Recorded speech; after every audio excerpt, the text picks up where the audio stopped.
Bonsoir bien-aimés dans le Seigneur.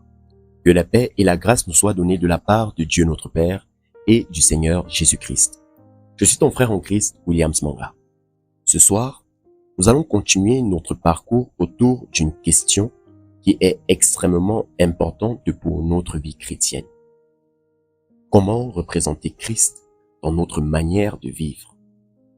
Ces dernières semaines, nous avons beaucoup parlé de notre témoignage.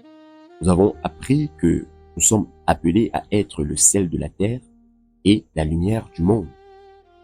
Nous avons parlé de l'orgueil. Nous avons vu que l'orgueil peut détruire nos relations, déformer notre manière de parler et même défigurer notre témoignage. Puis, nous avons parlé de l'humilité. Nous avons appris que l'humilité n'est pas se rabaisser, mais reconnaître que Dieu est au centre et que nous dépendons de lui. Et la semaine dernière, nous avons parlé de l'humilité dans le témoignage. Nous avons notamment médité cette parole de 1 Pierre chapitre 3, le verset 15. Il nous disait que « Mais sanctifiez dans vos cœurs Christ le Seigneur, étant toujours prêt à vous défendre avec douceur et respect, devant quiconque vous demande la raison de l'espérance qui est en vous. » Nous avons donc compris quelque chose d'essentiel, bien-aimé, en ce que le témoignage chrétien ne concerne pas seulement ce que nous disons, il concerne également la manière dont nous le disons et la manière dont nous vivons. Et ce soir, je voudrais attirer notre attention sur un obstacle très concret. Un obstacle que nous connaissons tous. Un obstacle qui peut apparaître en quelques secondes. Un obstacle qui peut détruire en quelques instants une crédibilité construite pendant des années. Il s'agit de la colère. Quelqu'un nous provoque, quelqu'un nous manque de respect, quelqu'un nous accuse injustement, quelqu'un nous trahit, quelqu'un nous parle mal, une situation ne se déroule pas comme nous le souhaitions, et soudain, nous sentons quelque chose monter à l'intérieur. Le cœur accélère, la voix change, le visage change, les paroles sortent, et parfois, en 30 secondes, nous disons quelque chose que nous allons regretter pendant 3 jours. Et parfois même, nous pouvons blesser quelqu'un profondément. Alors ce soir, bien-aimé, la question n'est pas est-ce que le chrétien peut ressentir de la colère? La Bible est claire là-dessus. Oui, c'est bien possible. La vraie question est donc, que vais-je faire de ma colère lorsqu'elle monte? Parce qu'il y a une différence entre ressentir la colère et laisser la colère gouverner notre comportement. Bien-aimé, la colère peut frapper à la porte de ton cœur, mais tu n'es pas obligé de lui donner les clés. Alors, commençons par une précision importante. Parce que, parfois, dans l'église, on peut entendre quelque chose du genre « un chrétien ne doit jamais être en colère ». Ce n'est pas exactement ce que dit la Bible. Paul écrit dans Éphésiens chapitre 4, le verset 26, que « si vous vous mettez en colère, ne péchez point, que le soleil ne se couche pas sur votre colère. » Bien-aimés, regardez bien le texte. Il ne dit pas que si vous vous mettez en colère, vous avez déjà péché. Il dit que si vous vous mettez en colère, ne péchez point. Cela signifie que la colère et le péché ne sont pas exactement la même chose. La colère est d'abord une émotion. Elle peut signaler qu'une injustice a été commise. Elle peut signaler qu'une limite a été franchie. Elle peut révéler que quelque chose nous a blessés. Et même Jésus a manifesté de la colère. Lorsque Jésus entre dans le temple et voit que la maison de son Père a été transformée en lieu de commerce, il réagit avec fermeté. Mais attention, bien-aimés, la colère de Jésus n'était pas une explosion de son ego blessé. Il ne disait pas que « Comment osez-vous me manquer de respect à moi ?» Non, sa réaction était liée à l'honneur de Dieu et à la sainteté du temple. Et ailleurs, Jésus est profondément attristé par l'endurcissement des cœurs. Marc, chapitre 3, le verset 5 nous dit que « Alors, promenant ses regards sur eux avec indignation, et en même temps attristé de l'endurcissement de leur cœur, il dit à l'homme, étends ta main. » Bien-aimés, regardons l'équilibre. Indignation, mais tristesse. C'est-à-dire que il y a une colère qui vient d'un amour de la vérité. Et il y a une colère qui vient de l'orgueil. Et les deux peuvent extérieurement se ressembler. C'est pour cela qu'il faut examiner notre cœur. Parce que parfois nous disons, moi, je suis simplement en colère parce que je défends la vérité. Mais si nous sommes honnêtes, nous découvrons parfois autre chose. Nous ne défendions pas la vérité, mais nous défendions en réalité notre ego. Alors, bien-aimés, voilà une question que j'aimerais nous poser ce soir. Quand je me mets en colère, qu'est-ce qui a réellement été touché en moi? Est-ce la justice ou est-ce mon orgueil? Est-ce la vérité ou est-ce mon besoin d'être respecté? Est-ce réellement le mal qui m'indigne ou est-ce simplement que quelqu'un n'a pas fait ce que je voulais? Parce que parfois, bien-aimés, nous appelons indignation ce qui n'est finalement qu'un orgueil blessé. Imaginez quelqu'un qui vous coupe la parole. Immédiatement, vous vous dites, mais pour qui celui-ci se prend? Qui se prend-il?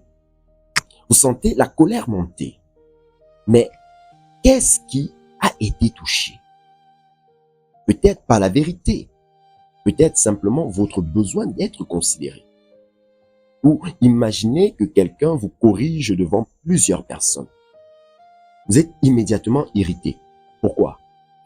Parce que la correction était-elle fausse? Ou parce que vous n'avez pas supporté d'être repris publiquement? Bien-aimés, c'est ici que l'humilité devient extrêmement importante. L'humilité nous permet de poser cette question. Seigneur, est-ce vraiment ton honneur que je défends ou est-ce mon honneur?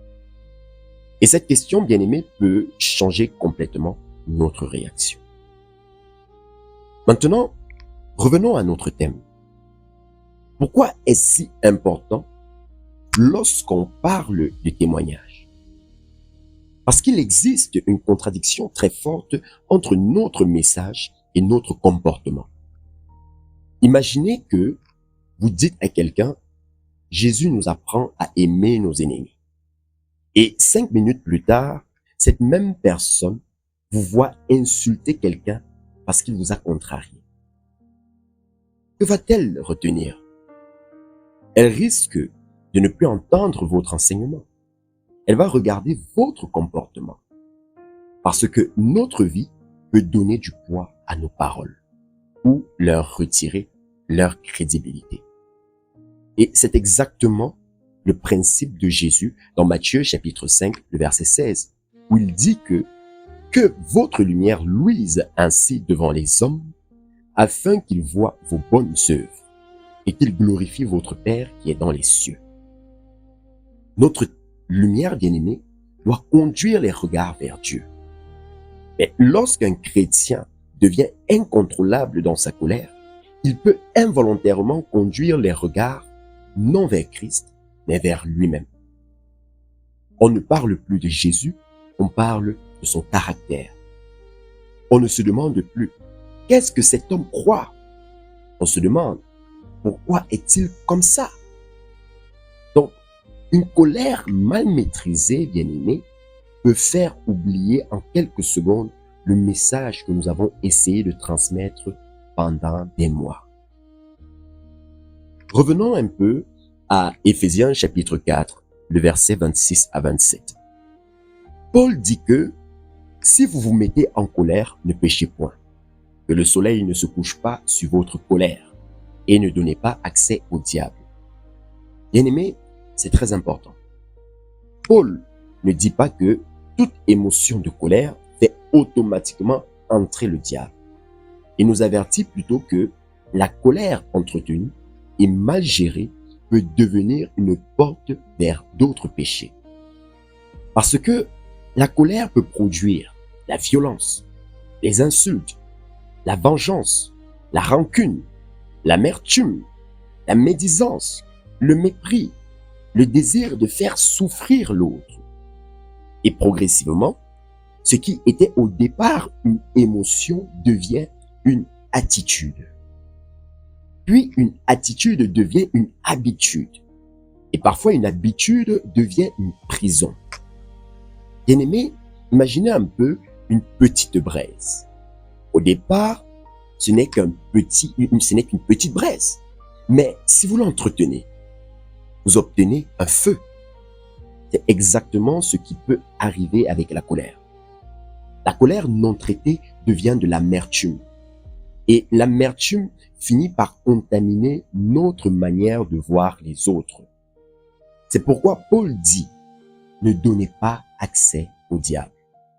Autrement dit, bien-aimé, ne laisse pas une émotion légitime devenir un terrain d'installation pour le péché. Maintenant, bien-aimé, si nous voulons apprendre à gérer notre colère, nous devons apprendre à l'identifier. Parce que derrière la colère visible, il y a souvent une cause plus profonde. Ainsi, la première source de la colère, c'est l'orgueil blessé. C'est-à-dire que quelqu'un nous manque de respect et notre réaction est immédiate. Pourquoi? Parce que nous voulons être honorés. La deuxième source de la colère, c'est généralement la blessure. C'est-à-dire que certaines réactions sont disproportionnées parce qu'elles réveillent une vieille blessure en nous. Une parole actuelle peut toucher une douleur ancienne. La troisième source de la colère, c'est également la frustration. C'est-à-dire que nous avions prévu quelque chose et les choses ne se passent pas comme prévu. Nous voulons contrôler et lorsque nous perdons le contrôle, nous nous mettons en colère. La quatrième source de la colère, c'est l'injustice. Et ici, bien aimé, il faut être équilibré. Parce que certaines injustices sont réellement graves. La Bible ne nous demande pas d'appeler le mal bien. Mais même lorsque notre indignation est légitime, nous devons encore choisir comment nous allons y répondre. La cinquième source de la colère, c'est la fatigue. Parfois, bien aimé, nous ne sommes pas aussi spirituellement faibles que nous le pensons. Non, nous sommes simplement épuisés. La fatigue diminue notre capacité à nous maîtriser. C'est pourquoi nous devons aussi connaître nos limites. Ainsi, bien aimé, sache-le, la colère est parfois le feu visible, mais la véritable source du feu se trouve plus profondément. Alors concrètement, que faisons-nous? La première chose à faire, c'est de reconnaître que je suis en colère. C'est-à-dire que je ne fais pas semblant. Je ne dis pas que je ne suis pas énervé. Alors que tout mon visage dit le contraire. Je dis devant Dieu, Seigneur, je suis en colère. Et c'est important. Parce qu'on ne peut pas maîtriser quelque chose qu'on refuse de reconnaître. David faisait souvent cela dans les psaumes. Il ne cachait pas ses émotions à Dieu. Il venait avec sa douleur, avec son incompréhension, parfois même son indignation. Il amenait tout cela devant Dieu. Bien-aimé, voilà la différence. Je ne laisse pas ma colère me parler. Je l'amène devant Dieu. Le deuxième principe pour gérer notre colère, c'est de ne pas réagir immédiatement. Et à ce niveau, c'est extrêmement concret, bien aimé. Pourquoi? Parce que lorsque tu sens la colère monter, le truc c'est que il ne faut pas répondre immédiatement. Parce que lorsque nous sommes très en colère, nous voulons souvent répondre ou bien nous voulons souvent résoudre le problème tout de suite. Nous voulons répondre, nous voulons nous défendre, nous voulons remettre l'autre à sa place. Mais parfois, la chose la plus spirituelle que tu puisses faire est simplement te taire pendant quelques minutes. Proverbe chapitre 14, le verset 29 dit que celui qui est lent à la colère a une grande intelligence, mais celui qui est prompt à s'emporter proclame sa folie. Et Jacques chapitre 1, le verset 19 à 20 nous dit que ainsi, mes frères bien-aimés, que chacun soit prompt à écouter, lent à parler, lent à se mettre en colère, car la colère de l'homme n'accomplit pas la justice de Dieu. Bien-aimés, regardons cette progression. Jacques dit, prompt à écouter, lent à parler, lent à se mettre en colère. Et souvent, nous faisons l'inverse. Nous sommes prompts à parler, lents à écouter et très rapides à nous mettre en colère. Mais Jacques nous donne un autre chemin. Parce que, avant de chercher à avoir raison, bien-aimé, apprends d'abord à écouter. Tu sais, bien-aimé, il y a une différence entre réagir et répondre. Réagir, c'est laisser l'autre décider de mon comportement. C'est-à-dire que, il m'insulte, j'insulte. Il crie, je crie. Il me méprise, je le méprise. Il me provoque, je le provoque aussi. Autrement dit, tu m'as donné quelque chose, alors je te le rends. Mais le disciple de Jésus fonctionne autrement. Il dit plutôt que ce que je reçois ne déterminera pas automatiquement ce que je vais donner. Bien-aimé, c'est une vérité que nous avons déjà rencontrée dans notre enseignement sur l'humilité. Je peux recevoir de la colère sans donner de la colère. Je peux recevoir du mépris sans donner du mépris. Je peux recevoir une parole dure sans répondre par une parole dure. C'est cela la maîtrise de soi. Et ici, bien-aimés, nous arrivons justement à un texte magnifique. Proverbe chapitre 15, le verset 1. Il nous dit que une réponse douce calme la fureur, mais une réponse dure excite la colère. Alors, bien-aimés, imaginez un peu deux personnes. La première est en colère, elle parle fort, l'autre répond encore plus fort. La première augmente le volume, la deuxième augmente encore, et finalement, ce n'est plus une conversation, c'est une bataille. Mais imaginez maintenant quelqu'un qui répond calmement, en disant que « Je comprends que tu sois en colère. Parlons-en calmement. » Bien-aimé, la situation peut commencer à redescendre. Pourquoi? Parce que la colère se nourrit souvent de la colère qu'elle rencontre. Mais faisons attention à ce niveau. Parce qu'une réponse douce ne signifie pas une réponse faible. Jésus pouvait être ferme. Jésus pouvait dire la vérité. Jésus pouvait reprendre. Mais il n'était pas gouverné par la colère. La douceur, bien-aimé, n'est pas l'absence de force. C'est une force placée sous contrôle. Et c'est ici, justement, que nous devons revenir à Jésus. Parce que notre objectif n'est pas simplement de devenir des personnes calmes. Notre objectif est de ressembler à Christ. Jésus, bien-aimé, a été insulté. Il a été rejeté. Il a été accusé injustement. Il a été humilié. Et pourtant, 1 Pierre chapitre 2, le verset 23 dit de lui que lui qui injuriait ne rendait point d'injures, maltraité ne faisait point de menaces, mais s'en remettait à celui qui juge justement. Bien-aimés, regardons cela. Injurié, il ne rendait pas l'injure.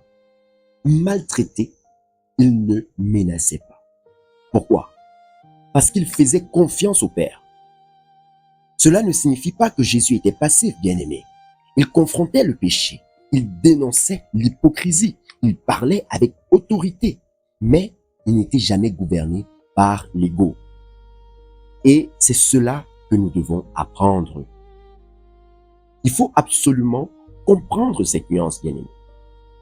Parce que certaines personnes entendent par gérer sa colère, mais ils comprennent plutôt que je dois tout accepter. Non. Gérer sa colère ne signifie pas que je dois tout accepter. Ce n'est pas biblique. La douceur ne signifie pas que tu ne peux jamais dire. La douceur ne signifie pas que tu dois accepter les abus. La douceur ne signifie pas que tu dois laisser quelqu'un te maltraiter. La douceur ne signifie pas que tu dois cacher une injustice. Tu peux poser une limite. Tu peux dire que ce comportement n'est pas acceptable. Tu peux dire que nous devons avoir cette conversation. Tu peux reprendre quelqu'un. Tu peux même être ferme. Mais la question est la suivante, bien-aimé. Est-ce que je cherche à restaurer ou à détruire? Est-ce que je veux corriger ou je veux humilier? Est-ce que je veux résoudre ce problème ou me venger? Est-ce que je cherche la justice ou simplement à faire souffrir l'autre parce qu'il m'a fait souffrir? Bien-aimé, voilà la différence. Alors, je voudrais nous donner une méthode très simple pour nous aider à gérer notre colère lorsque je sens qu'elle monte. Lorsque je sens qu'elle monte, je voudrais que tu te rappelles le cycle STOP. S-T-O-P. Alors, que signifie ce stop? Le S signifie stop ta réaction, c'est-à-dire ne réponds pas immédiatement. Le T signifie tourne-toi vers Dieu. C'est-à-dire que prie intérieurement, bien-aimé. Dis, Seigneur, donne-moi la maîtrise de moi-même. Le O du sigle stop signifie observe ce qui se passe en toi. C'est-à-dire que demande, qu'est-ce qui vient réellement de se passer? Pourquoi cela me touche-t-il autant? Est-ce mon orgueil? Est-ce une injustice? Est-ce une blessure cachée? Et le P signifie parle seulement lorsque tu peux sans péché. Je le répète, parle seulement lorsque tu peux sans péché. Et bien aimé, si tu n'es pas encore capable de parler correctement, alors attends. Ce n'est pas de la faiblesse, c'est de la maîtrise. Et voici quelque chose d'important. Parfois, malgré tout cela, nous allons échouer. Nous allons parler trop vite, nous allons crier, nous allons blesser, nous allons dire une parole que nous n'aurions pas dû dire. Que devons-nous faire dans ce genre de circonstances? Bien-aimés, nous devons nous repentir. Non pas en disant que oui, c'est lui qui m'a énervé. Non pas en disant que si elle ne m'avait pas parlé comme ça, je n'aurais jamais réagi. Quand c'est elle, moi, il fait comme ça, et quand c'est moi, non, non, non, pas du tout.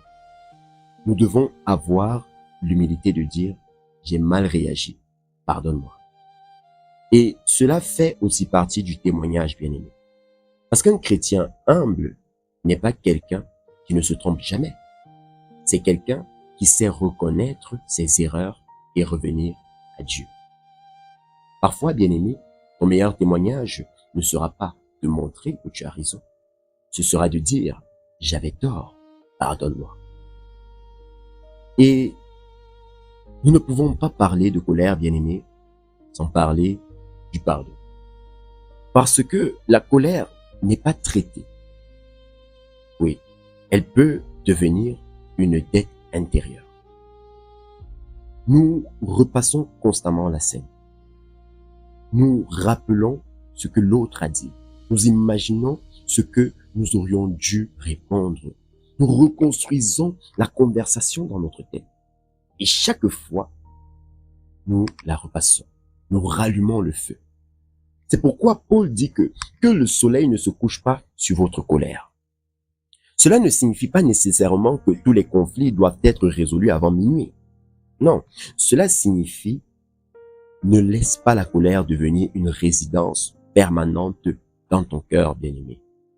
Tu peux avoir besoin de temps pour traiter une blessure, mais ne nourris pas volontairement l'amertume dans ton cœur. Et je voudrais terminer sur cette pensée. Il est relativement facile d'être chrétien lorsque tout va bien. Quand tout le monde nous respecte, quand personne ne nous provoque, quand tout se déroule comme prévu. Mais le véritable test apparaît lorsque nous sommes sous pression. C'est dans la circulation, bien-aimé.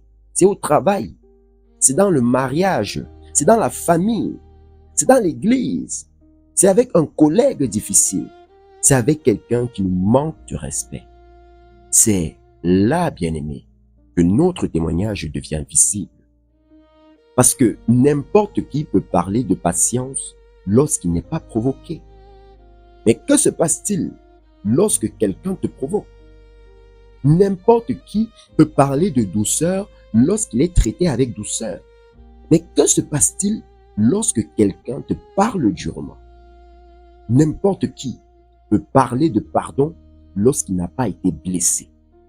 Et que se passe-t-il lorsque quelqu'un t'a réellement fait du mal?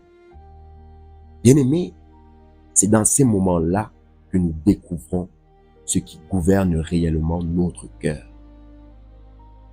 Je voudrais qu'on prenne une image pour terminer.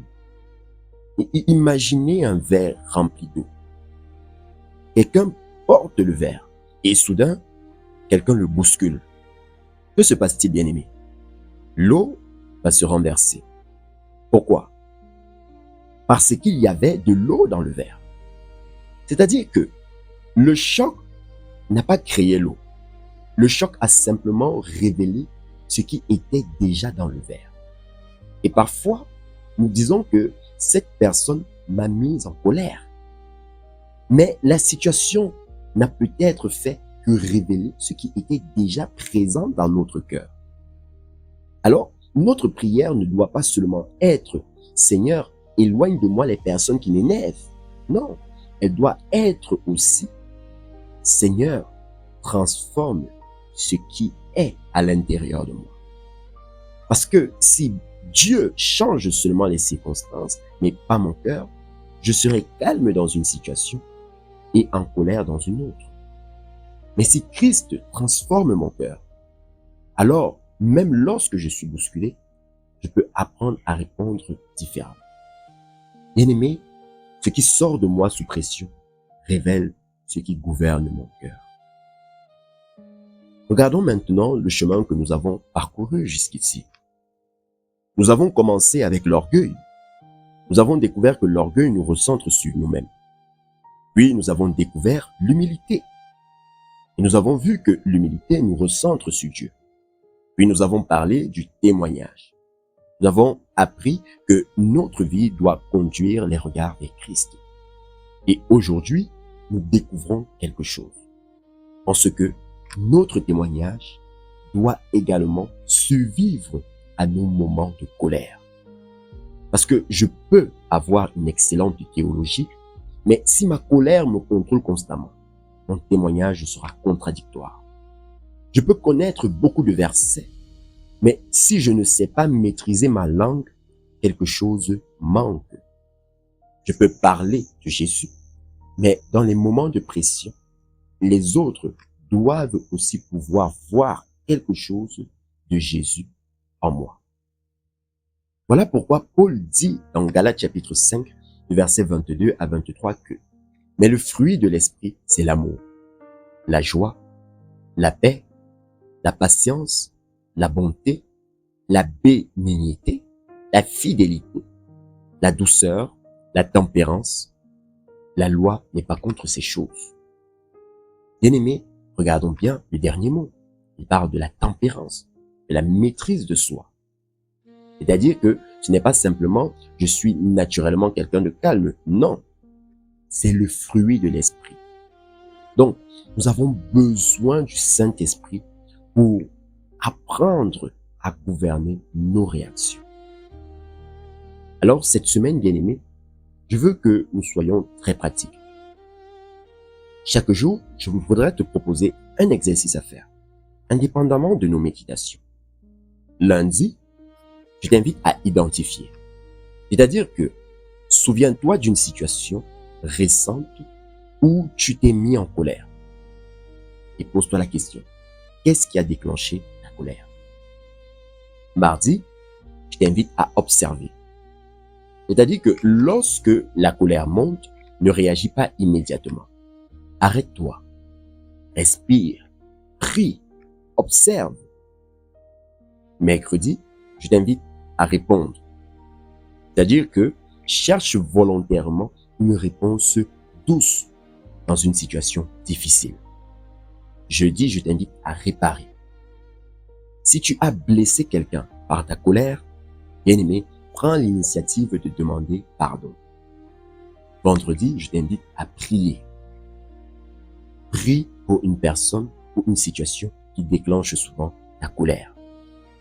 Samedi, je t'invite à faire le bilan. Demande-toi, cette semaine, est-ce que ma colère a diminué ou est-ce que j'ai simplement appris à mieux la cacher? Parce que, bien aimé, le but n'est pas de devenir quelqu'un qui cache sa colère. Le but est de devenir quelqu'un que Christ transforme intérieurement. Maintenant, bien aimé, prends quelques secondes. Ne pense pas à ton voisin. Ne pense pas à ton conjoint. Ne pense pas à ton collègue. Ne pense pas à la personne qui t'a blessé. Pense à toi. Et demande-toi, y a-t-il une colère que je porte encore? Y a-t-il quelqu'un que je méprise à cause de ce qu'il m'a fait? Est-ce que mon orgueil est parfois à la source de ma colère? Ai-je blessé quelqu'un par mes paroles ou mes réactions? Et enfin, qu'est-ce que Jésus voudrait que je fasse maintenant? Bien-aimés dans le Seigneur, nous ne pouvons pas toujours empêcher quelqu'un de nous provoquer. Nous ne pouvons pas toujours empêcher l'injustice. Nous ne pouvons pas contrôler tout ce que les autres vont dire ou faire. Mais par la grâce de Dieu, nous pouvons apprendre à contrôler ce qui sort de nous. Tu n'es pas appelé à être le miroir de la colère des autres. Tu es appelé à laisser Christ déterminer ce qui sort de toi. Ainsi, bien-aimé, retiens-le, je ne peux pas toujours contrôler ce que je reçois. Et par la grâce de Dieu, je peux choisir ce que je donne. Et lorsque le monde voit que tu peux être provoqué sans devenir violent, que tu peux être blessé sans chercher immédiatement à te venger, que tu peux être corrigé sans exploser, que tu peux reconnaître tes torts, que tu peux demander pardon, que tu peux répondre avec douceur, alors, bien-aimé, ton témoignage devient visible. Tu ne fais pas que parler de Jésus. Tu montres quelque chose de Jésus. Tel est le partage que j'avais pour toi ce soir. Afin de sceller donc cet enseignement et que nous puissions le vivre véritablement, je t'invite à prier avec moi et de recommander ces choses entre les mains de Dieu. Nous sommes en prière. Adorable Père céleste, nous venons devant toi au nom puissant de Jésus-Christ, ton Fils. Seigneur, nous reconnaissons que nous avons parfois laissé notre colère nous contrôler. Nous avons parlé trop vite, nous avons blessé, nous avons méprisé. Nous avons parfois cherché à nous défendre au lieu de chercher ta volonté.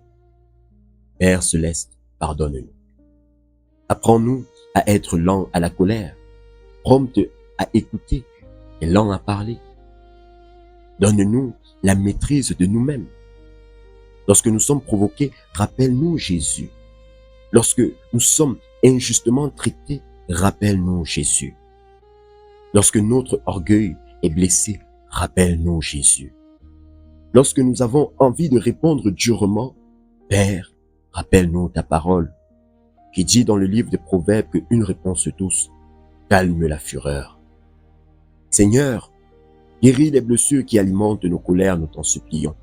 Arrache l'amertume de nos cœurs. Apprends-nous à pardonner. Apprends-nous aussi à reconnaître nos torts et à demander pardon lorsque nous avons blessé quelqu'un. Que notre colère ne détruise pas notre témoignage, nous t'en supplions. Que nos paroles ne défigurent pas l'évangile que nous annonçons. Fais de nous des hommes et des femmes chez qui l'on peut voir le fruit de ton esprit. L'amour, la paix, la patience, la douceur et la maîtrise de soi. Et lorsque les personnes nous provoquent, aide-nous à ne pas devenir le reflet de ce que nous recevons. Que Christ détermine ce qui sort de nous. Que notre vie conduise les regards vers Jésus. Et qu'à travers notre manière de gérer la colère, de pardonner, de répondre et de nous maîtriser, les hommes puissent voir quelque chose de ton caractère. Adorable Père, nous ne voulons pas seulement parler de Christ, nous voulons surtout le représenter. Accorde-le-nous au nom puissant de Jésus-Christ. Amen.